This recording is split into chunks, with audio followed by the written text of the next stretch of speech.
खुलुमबाय बे समाव फोसावनो लादों मोनसे गोनांथार रादाब 29 दिसेम्बरनि सोलाय 19 जानुवारियाव खुंजागोन टेट आनजाद बोहैथि दाननि 29 अक्ट'खालि खुंजानो गोनांमोन फोरोंगिरिनि रोंगौथि आनजाद एबा टेट रायजोनि गुबुन गुबुन गेजेरारि सोलोंथाइ खोन्दोआव ग्रेजुवेट टिचार आरो पोस्ट ग्रेजुवेट टिचारनि थाखाय लांदां जानानै दं गासै 9717 मासि बेनिनो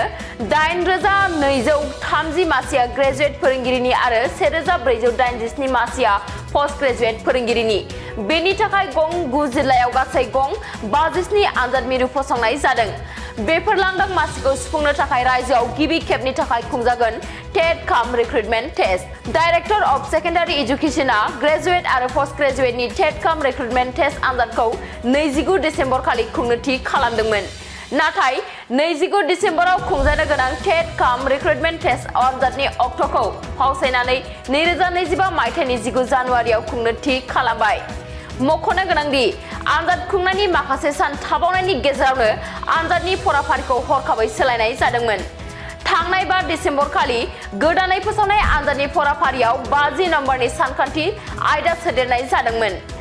बेबायदि थासारियाव माखासे आनजाद होगिरिफोरा गोजौ बिजिरसालियाव गसर थिसनदोंमोन बिजिरसालिया बे आयदाखौ गोथौथि होनानै 29 दिसेम्बरनि सोलाय 15 साननि उनावसो आनजादखौ खुंनो बिथोन होयो बे बिथोननि उनाव गेजेरारि सोलोंथाइ बिफाननि सामलायगिरि ममता हजाया मोनसे बिथोननि गेजेरजों आनजादनि थाखाय गोदान समखौ फोसावो बिथोनाव बुंनाय जादों दि 3 जानुवारिनिफ्राय बिनायसाफोरा थिखानाय वेबसाइटनि गेजेरजों एडमिट कार्डखौ डाउनलड खालामनो हागोन